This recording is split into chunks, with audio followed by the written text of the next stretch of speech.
பகவத்கீதையில் 3வது சாப்டரில் 39வது ஸ்லோகம்.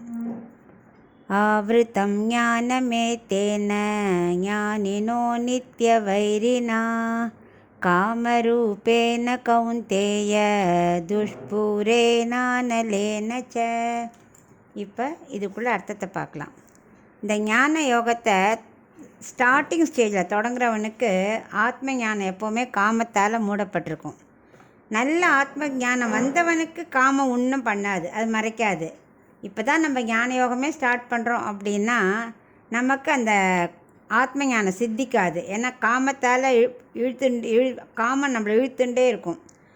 அறிவை ஆத்ம சிந்தனை செலுத்த விடாமல் புலன்கள் கண்ட இடத்துல இழுக்கிறதுனால தான் இந்த காம ஆத்மாவை மூடுறது.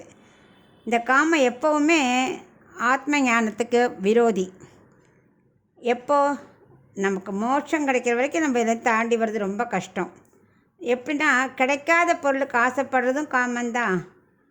கிடைச்ச பொருள் போராதுன்னு நினைக்கிறதுல புத்தி, அதுவும் ஒரு வித காமந்தான். ஸோ நம்ம மனசு எப்போவுமே அலைப்பாஞ்சுட்டே இருக்கும். கிடைக்கணும் கிடைக்காத பொருளுக்கு ஆசைப்படுவோம். கிடச்சிச்சுன்னா இன்னும் கொஞ்சம் கிடைக்கலாமே அப்படின்னு மனசை இயங்கும். ஸோ இதெல்லாம் தான் ஞான யோகத்துக்கு எதிரி. எப்படின்னா மீன் தூண்டில் மாட்டிக்கிறது இல்லையா? ஏன்? ஆசை. அதில் இருக்கிற சாப்பிடணும்னு வரும், மாட்டின்றோம். அதனால் இந்த காமம் எப்போவுமே ஞானத்தை மறைக்க தான் செய்யும்.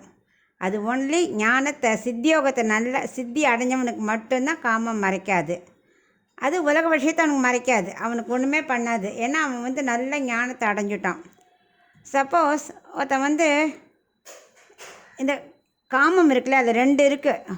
உலக விஷயத்தை மட்டும்தான் காமம் மறைக்காது, ஆத்ம விஷயத்தை மறைச்சிடும். ஏன்னா எப்படி சூரியன் இவ்வளோ பவர்ஃபுல்லாக இருக்குது, ஆனாலும் மேகம் மறைக்கிறது இல்லையா கொஞ்ச நாளைக்கானாலும், அது மாதிரி காமம் நம்மளை மறைச்சிரும். அதுவே நல்ல ஞானம் கிடச்சிதுன்னா இதெல்லாம் ஒன்றுமே இல்லை அப்படிங்கிறத அவர் விளக்கின்னு இருக்கார். அவனுக்கு எப்படி விரோதியாக இருக்குது காமம் அப்படின்னு.